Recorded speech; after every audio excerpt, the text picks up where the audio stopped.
Well, welcome, Therapy Flow community. We are back for another exciting live. We're going to be talking about diversifying private practice revenue, things that go beyond the one-on-one therapy sessions, whether you are a solo practice and you're just trying to find ways to optimize your income without launching a group practice, even though that could be an option, or you're a group practice owner and you're looking for ways to either for yourself or your team to have maybe more impact, more enjoyment, but really different revenue streams. This is the video for you. So we're excited to dive in. Neil, one of our previous Therapy Flow clients or kind of a program graduates and now thriving group practice owner, he wrote an amazing guest newsletter this morning where he talked about some of these things and he gave 12 options. And it's not a whatchamacallit, a complete list, of course, but 12 great options for therapy practice owners. So we're going to go through each one of those and share a little bit more insight from what we've seen, how it works, give some rankings on opportunity and on difficulty, and go from there. Yeah. Um, I think the first thing that we need to talk about is timing. So Neil brought this up, and I'm really glad he did. Timing for all of this matters maybe most. I've seen more often than not practices that will try to do two things at once or not have one element stable, and they try to do a second thing to make Yeah. up for or compensate for the first thing not being stable or not having that like figured out. I think that may be one of the biggest indicators for failure, um, by splitting your attention up so much. And so, as you're kind of listening to this, think through maybe what you're focused on right now and how you might be able to bring that to completion. Maybe we'll give you some good insights on today's call, on today's live, I guess, Yeah. and then go from there. But number one, he brought up intensives. So Yeah. intensives. So these are therapy intensives. Maybe we're talking about a weekend EMDR workshop that you have either in a solo or maybe even a group setting where you are doing a longer period of time, probably trying to make progress faster for some of your clients. We a lot of times see that certain formats, brain spotting, EMDR, like marriage and family work sometimes, amongst other things, are great options for intensives. And a lot of times you can charge a cash pay premium on these because of the upfront time that you're investing, but also typically the results that you're going to get for a client in a condensed format. So instead of saying, hey, I'm going to work with you for an entire year and you're going to spend blank amount of dollars over the next year, let's push this all into a weekend, make massive progress, and then charge, $1, $2, $5, $10,000 for a single intensive, depending on, again, the results and the process that you get. Yeah, this one's kind of an interesting one. We've seen it work. I've definitely seen it work with like couples. This is one of those things where less people are looking for it, but it's definitely something that you can offer. And I definitely would do maybe like keyword research to see like what the volumes are for searches on some of the things that you're maybe considering. So if you're like, well, I do brain spotting and I want to do brain spotting intensives, maybe see what the keyword planner says, as far as how many people are looking for it. If you only have like less than 10 people across the US looking for intensive, the intensive that you want to run, it might be really hard sell and it might just be a big upward climb.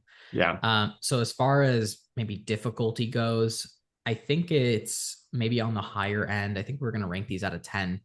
As far as difficulty goes, I'd give it like a 7, maybe.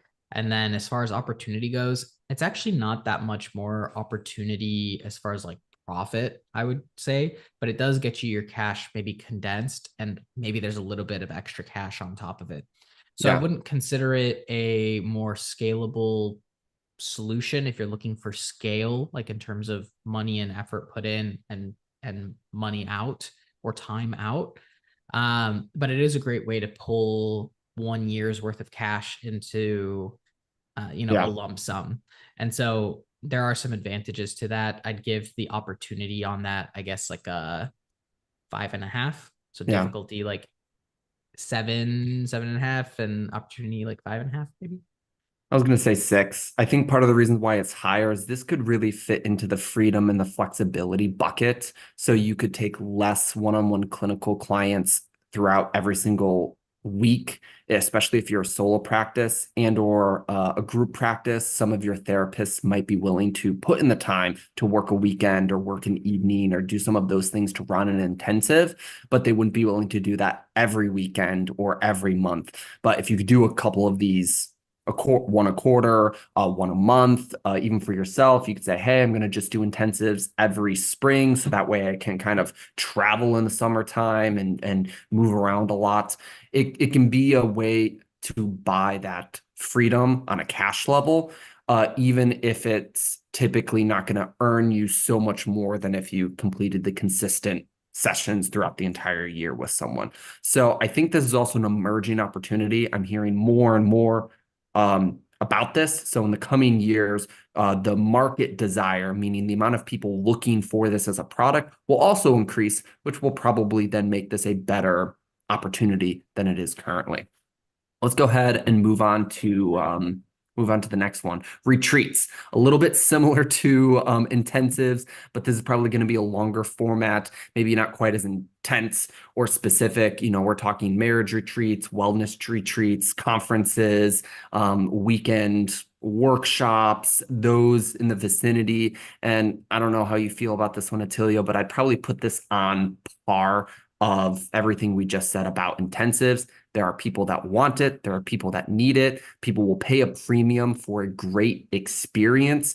I think especially we see people who launch like B2B retreats be more successful than sometimes like B2C retreats. So that means hosting retreats for other therapy practice owners or business owners or wellness retreats or burnout retreats. Like a lot of that is going on, but you still have all the same problems. It's a new product and process to market. It's another thing that you have to figure out a product market fit for. And then delivery on retreats is so different than delivery on day-to-day therapy sessions or maybe even intensives that I think that would be the potential for some upside if you're like, hey, I love conferences or I love the hospitality or I love fill in the blank. It might give you more life satisfaction to do this as a separate product. However, it's going to be a totally different product set to learn and deliver to get right to get the opportunity cost back from it. Yeah, when I think of retreats too, I also think of maybe possibly travel, but I also think of one to many. This to Yeah. me is like big group situation, whereas intensive is maybe more one on one. And so the opportunity for retreat gets really cranked up for me. Um, that's like, I mean, you could technically have like 100 people hit your retreat, and that could be like 100 people in a weekend that you serve and run through a bunch of cool. I mean, retreats are huge, especially Yeah. for scale, for your time and maybe energy input, and what the output could potentially be. And, But and my last comment there is for retreats, what's nice is sometimes you just have to be the host, meaning you just have to be the planner and people will be happy to show up for it. And the amount of people there essentially provide the value. So I think with intensives, you know, there's going to be a product that has to be delivered. But let's say a wellness retreat, something else, like if you can put some speakers together and or some small little mini workshops that are even led peer to peer or some of those things, people will get immense value out of that retreat, that one to many, that in-person environment for that connection. And the sometimes in a good way, the skill is just being a good host, and you don't have to innately be a industry leader with, you know, the specific forefront thoughts of this new fill in the blank for everyone that's there. yeah, very scalable. It cranks it up to like a 9.5. I mean, you've seen some really successful. I've certainly seen a lot of really successful retreats that the person who organizes it is completely scaled out. They don't even touch anything. They don't even make any decisions anymore. But with that, of course, the difficulty cranks up really high as well. So I definitely think this is probably like maybe eight and a Seven. half difficulty. Just maybe where do your strengths lie on organizing it all and um, once you get used to it, it becomes easier. But I think maybe like entry point, it might be a little bit tougher. Yeah. Next one would be coaching. So like coaching and consulting. I think this is an interesting one. I don't think the opportunity is as great as the marketplace wants it to be. So I think a lot of therapists are like, yeah, we just opened up our coaching and we started coaching and all of a sudden we got a ton of cash. I don't know if it's quite like that. Um, but I do think that there are some benefits to doing coaching. Obviously, you can do some things kind of outside of the therapy spectrum, which some people really like and they really enjoy. And it allows you to maybe set your rates, which is really nice as well. So I think the difficulty is maybe like a 6, and I think the opportunity here is maybe like a 6 as well. Yeah. My comment with this is coaching, a lot of times great coaching offers have knowledge attached to them. We're talking about course content, other things that can be really helpful. And then coaching as well might have that one-to-many element, which can be helpful. And it also opens up the door for a straight to consumer for wellness related stuff and or B2B. Even though this is more like an education, but I think of like Gottman as a company, phenomenal clinician and the research that his institute and stuff does, but they're kind of a coaching organization essentially with the type of continuing education and other things they do. And they're a multi-million-dollar annual company. You can put together programs and charge different versions of it, and you can kind of have some turnkey stuff to it. I don't think it changes the numbers that Attilio gave on the opportunity, but it definitely can play to different skill sets depending on how you're looking at it. And then from there, another one is running therapy groups. I think the opportunity on this one, or I should say the difficulty on this one, is probably like a 3. I think it's super low barrier to entry if you're already running a therapy practice that's consistently getting leads. There's lots of natural extensions. You could run a mom's group or a general wellness group or a whatever, and people sometimes want skills workshops or other related things there. So I think it's pretty easy to bump into your current one-to-one therapy model and just add it on. I think the opportunity is probably only like a 4-ish in terms of the cash that it will potentially generate for your practice. Yeah, I have a tendency here to say that this is maybe a little bit more difficult because finding people don't want groups. Some people want groups, but it's very few. And typically you have to maybe append it to your one-on-one sessions, like Josh was saying, just like if someone comes in, maybe they can't afford your cash pay services, and then you offer them the group, and maybe that makes sense. And so I tend to think that this difficulty is maybe a little bit higher, maybe like a 5 or 6, depending on if you really can't hit the nail on the head or you're really doing something maybe super niche and the group is a little bit tough to hit or nail down on running the actual group there. And then yeah, opportunity, I'd give this like a 3 opportunity. Yeah. It makes you a little bit extra cash. It's definitely one to many, but usually you're charging less to get people in the group environment, and doesn't necessarily mean that you're going to have repeats, doesn't necessarily mean really much of anything. And so it's a good thing to add in, but it's not something that you can acquire enough clients for um, that it will ever surpass maybe some of these other potentials. Definitely.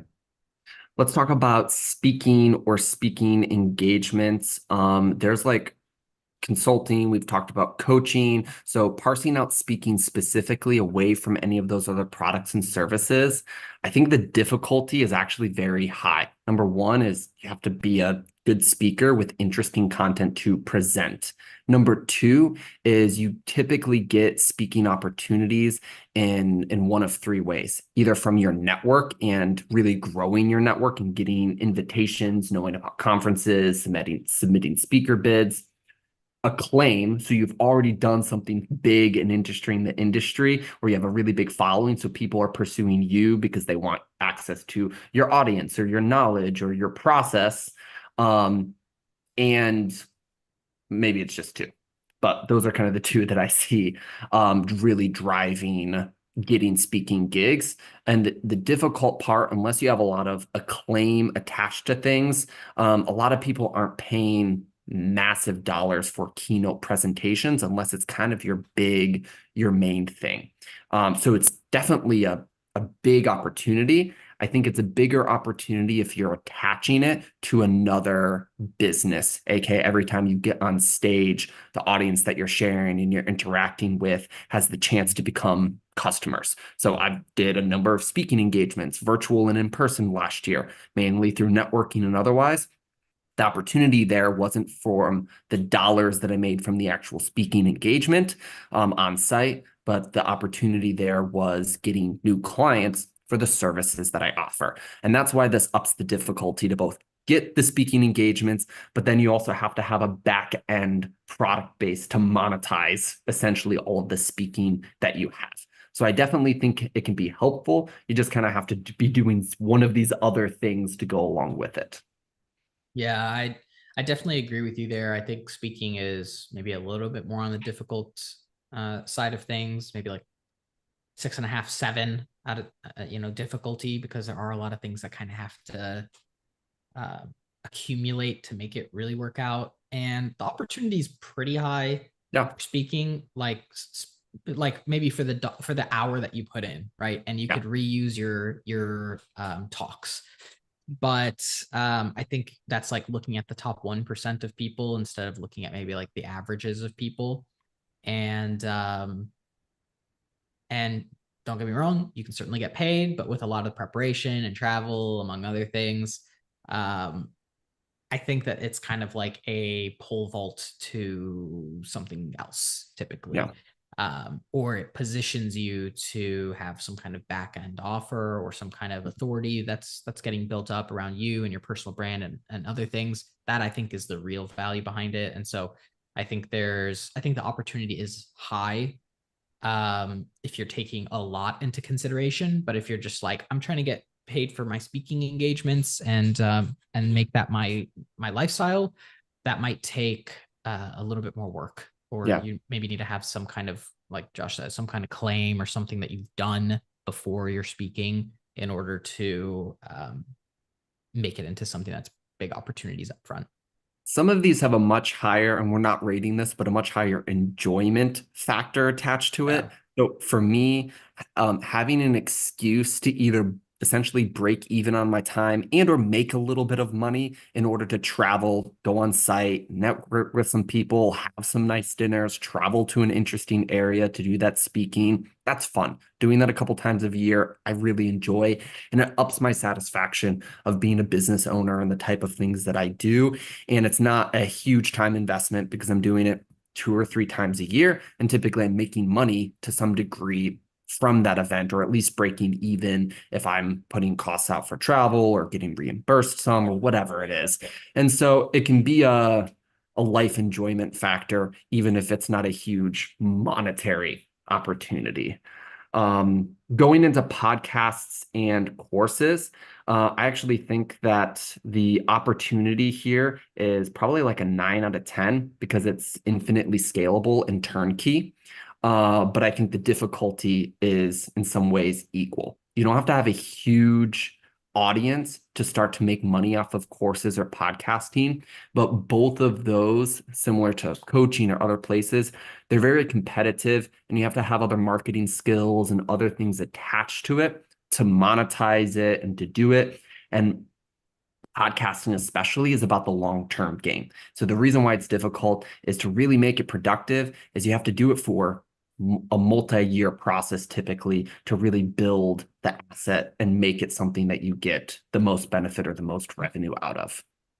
Yeah, if this is something that you're if this is something that you're building like grassroots, it's going to be tough. I mean, it's really easy to start a podcast. It's maybe like a 2 out of 10 to start a podcast. There's a ton of apps and other things, and it Yeah. doesn't cost much to get I mean, you don't even have to have a microphone to do, the podcast.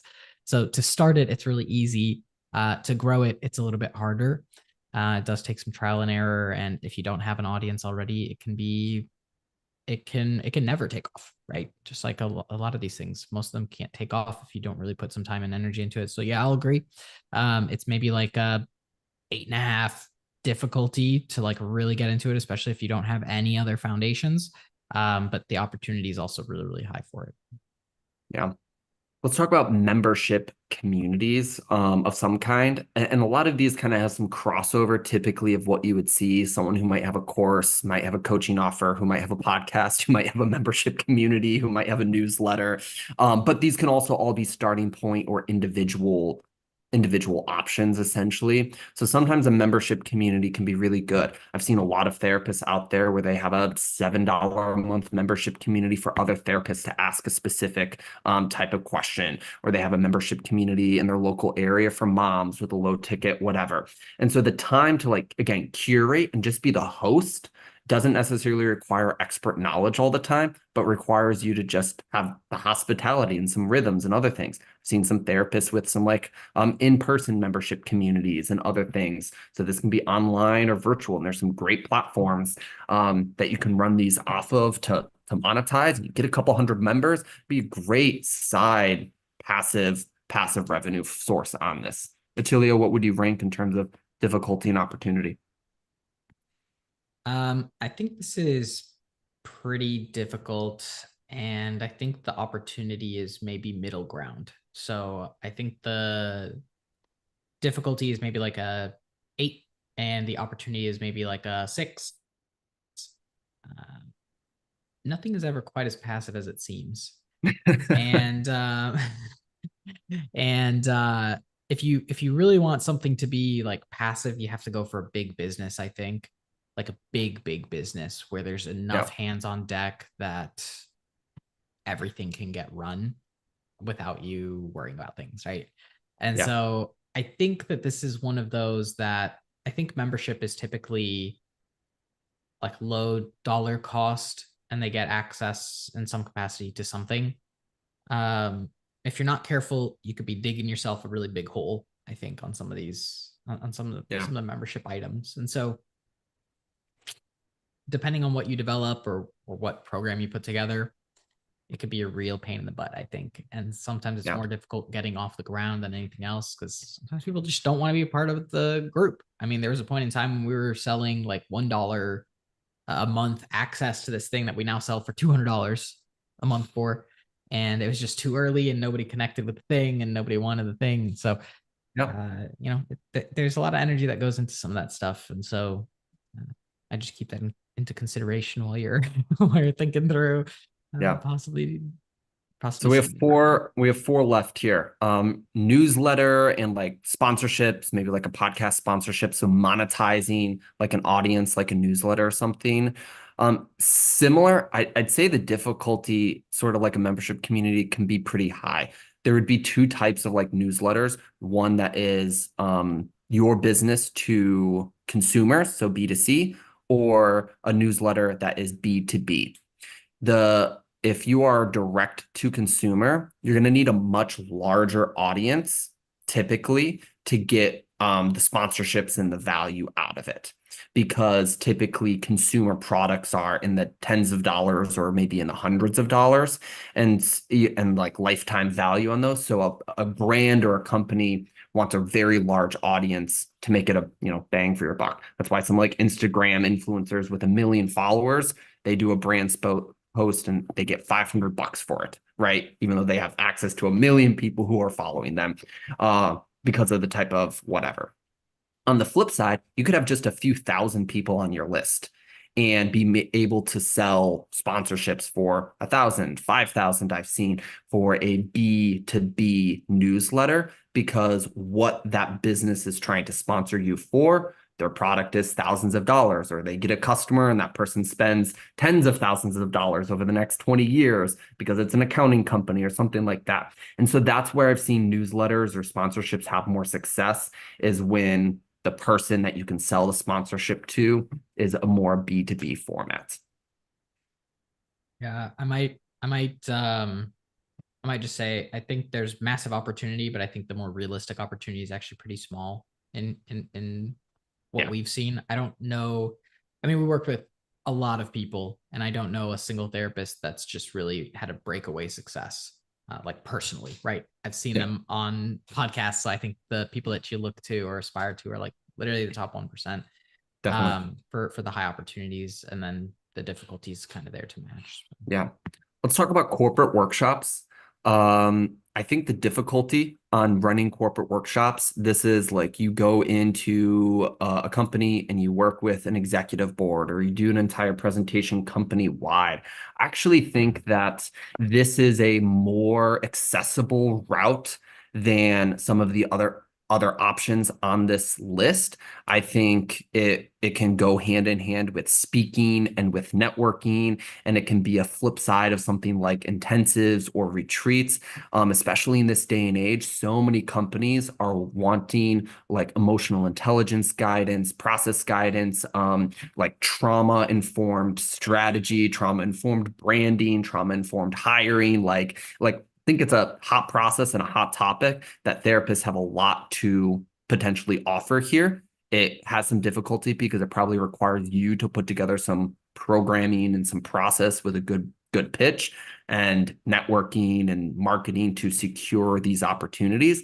But on the flip side, I think the revenue potential here of 5, 10, 20, $30,000 consulting fees, which can be super typical in this environment, especially when you get into large Fortune 500 companies and other things. It's a very competitive track potentially, but it might be one of the biggest upsides on this list for the time effort involved. You do 4 or 5 corporate workshops, corporate functions a year or a quarter, and it has the potential to really pay the bills in the way that you want. Yeah, I think I agree with you here. I basically hear retreats that you may not have to really travel for, that you really don't have to do too much organization for. Maybe it's just you organizing a few like workshops or event items. And I think the potential is really huge. So difficulty is getting the clients, but it's B2B. It's a B2B client that could work with you for a long time, like year over year. And so the difficulty definitely exists there. But I don't think it's as high as maybe some of the others because companies want this kind of stuff. Yeah. And so maybe it's like a 5.5, 6 difficulty for me. And the opportunity is pretty significant. It still takes your time until you scale it out. And so if you're looking for like freedom as the opportunity, this might not be exactly that, but if you enjoy this kind of thing, it might be a high enjoyment level. And I think the money is definitely there. So Yeah. depending on maybe how you're seeing this opportunity with like money, happiness, and time, um, I think it's maybe like a 8.5, 9 opportunity. Yeah, it's certainly not a passive one. I think there's some others you really get up and running and it can slowly scale to the point that it's passive. But if you do the corporate workshops, not that you can't build a team, there are entire consulting, companies out there that eventually scale. That's a very different playbook than being the boots on the ground person who runs that. And that's where the initial probably opportunity would be without starting a full second company versus just diversifying your revenue here. Two last quick ones. Supervision.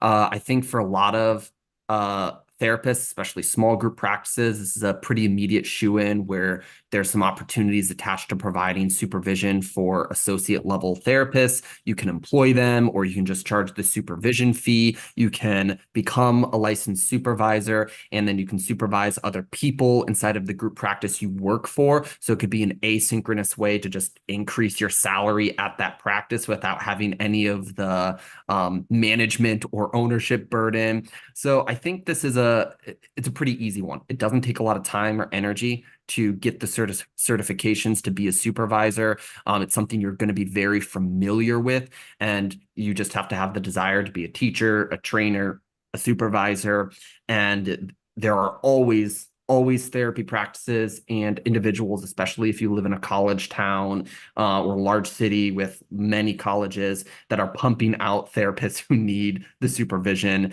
I don't think that the opportunity is super high in terms of additional revenue, but I think ease of access is like a 2.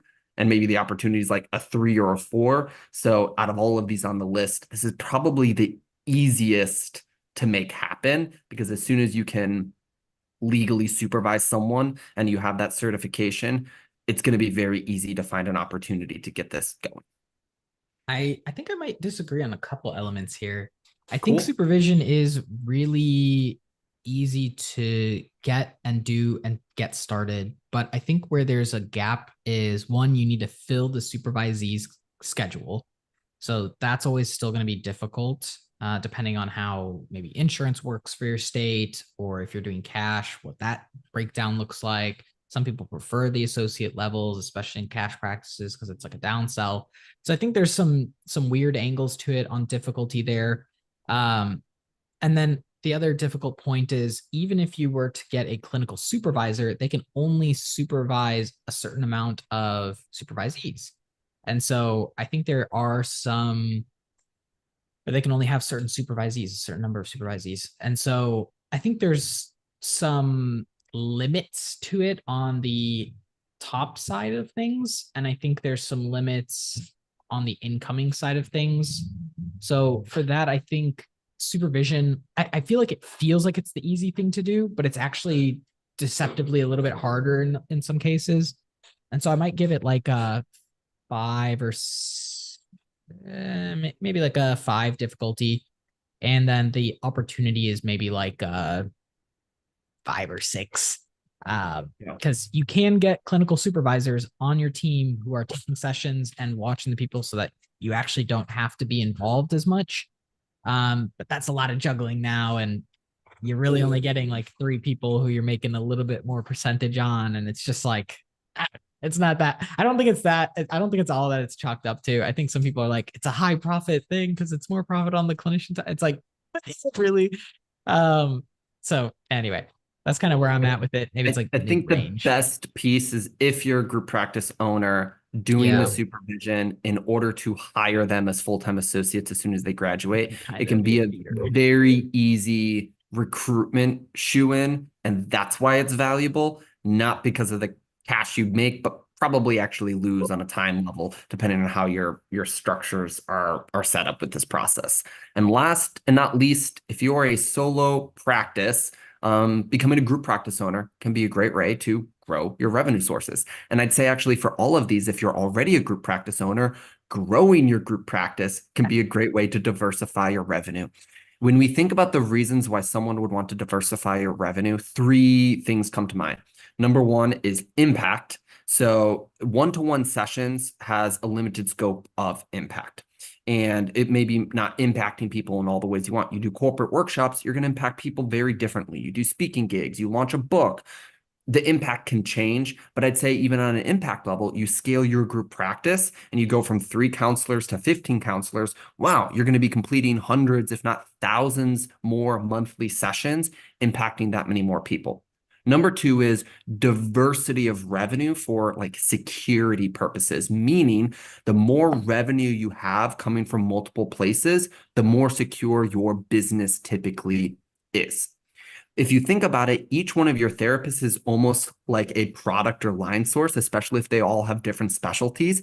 If you can keep 20 therapists full versus 3 therapists, your business is going to be a lot more secure, because if one therapist leaves, the one therapist isn't quite as full, you still have all of those other revenue sources coming into your practice. So a 3-person group practice is much less secure and consistent than a 15-person group practice. So before starting over and from scratch with some of these others, just growing your group practice can be a great way to get additional security. And then the last one would be sort of like opportunities on fixed costs. You're already doing all of this marketing work. You already have this building. Some of these other things, like launching groups, if you have great marketing, you can just push people into groups inside of your therapy practice. So that's a great way to diversify. But also, if you just invest more in marketing and you get more counselors with different specialties, you can just push more people into those specialties with the same management infrastructure that you have. And so I think one of the best ways to diversify your practice revenue is to grow your practice. Yeah, I definitely I think this is maybe a 4 difficulty. It does have some skills that are required, and it does make you think and operate maybe a little bit differently. And there's definitely some elements to it that are maybe tough, but I think it's probably the most accessible and honestly my top choice for new practice owners to just go into group. Certainly. I think it's the best way to go. You're already doing the stuff. You just have to do it for someone else now. Yeah, And then as far as opportunity goes, group practice in the therapy space is a cash flow business. It's not a scale business. So the by growing it, you don't make more profit necessarily, maybe just a few percentage points here and there. But you do make more revenue and more cash.